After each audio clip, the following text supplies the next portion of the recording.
Hi, I'm Venus O'Hara and welcome to another video. Today I'm going to talk about my favorite subject ever, which is orgasm. Oh my god, orgasm. This is because last night I was actually having dinner with a friend and she told me that her orgasms were kind of a bit of a non-event. She came very quickly, but not very intensely. And she wanted to know what she could do to improve the quality and intensity of her orgasms. So I thought I would make this video for her and for anyone else who might be going through something similar. Okay, so most of the messages I receive are from people who've never had an orgasm. So if you're able to have an orgasm, that's definitely that's a great achievement. That's a great start for sure. But not all orgasms are mind-blowing or sheet gripping. I know that when I test all the toys that I test, not all the orgasms are equal. Not all toys are equal. And that can be sometimes to do with the shape of the toy, the strength of the motor, the type of stimulation, but also my imagination and what's going on in my mind, and maybe the cycle as well. I know ovulation is well for me actually it's the week after my period is like, oh my god, my real hot time. But anyway, I wanted to share 3 tips to improve the quality of your orgasms. And my tip number 1 would be edging. Dun, dun, dun. Edging, I love it. What is edging? Edging is when you masturbate or you stimulate yourself to the point of almost orgasm, and then you would kind of calm it down a little bit, reduce the intensity for a while until you're not about to come anymore, and then you would build it up again, the stimulation gradually. And then what you would do is over a session of self-love, then you could have several peaks of these edges. And then when you do decide to actually come, the orgasm is, whoa, a lot stronger normally. So I love to actually experiment with edging a lot because I think it kind of it makes masturbation last a lot longer. Because sometimes years ago when I was starting to review sex toys, I was just thinking about pleasure, triggers, orgasm as fast as possible. Whereas now, over the years, I just enjoy the process so much. I've wanted to kind of drag it out a little bit more.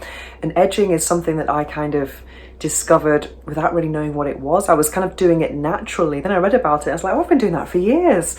So I definitely recommend it to improve things as well. And one thing that I have tried, which has been very interesting, because I've been reading a lot about sexual energy and sexual transmutation, is to actually practice edging and then not have an orgasm at all.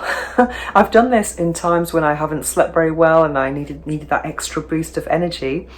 And I've just been, because I find that during stimulation, I just find my whole body, I find I'm breathing better. I just feel so good during, I think it's plateau stage just before orgasm. And then just stopping and then getting up and doing whatever I have to do is, it's made me feel as though I hadn't experienced insomnia at all, or that I didn't need to sleep, or it's given me a real energy boost anyway. So that's something I would recommend to anyone who is curious. So edging with or without orgasm, that is up to you. So my second point would be to intensify your orgasms, and would be to actually have less orgasms, less masturbation. I do believe that less is more.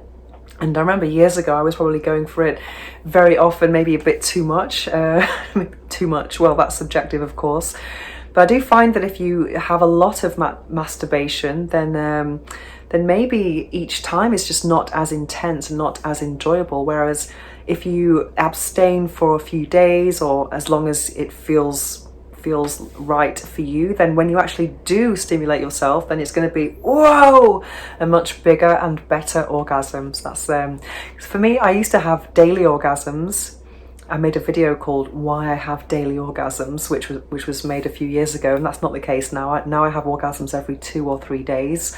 Sometimes it can be 5 or a week without an orgasm, and then I just find that everything is more enjoyable and more intense that way. And also, I don't get bored of my fantasies so quickly. I think if you do it so often, it just feels like you're just going through the motions. It feels less special, and that's the same with everything in life, if you do something too often, it's not as special. And last but not least, I would suggest variety. I think variety is the key to many good things.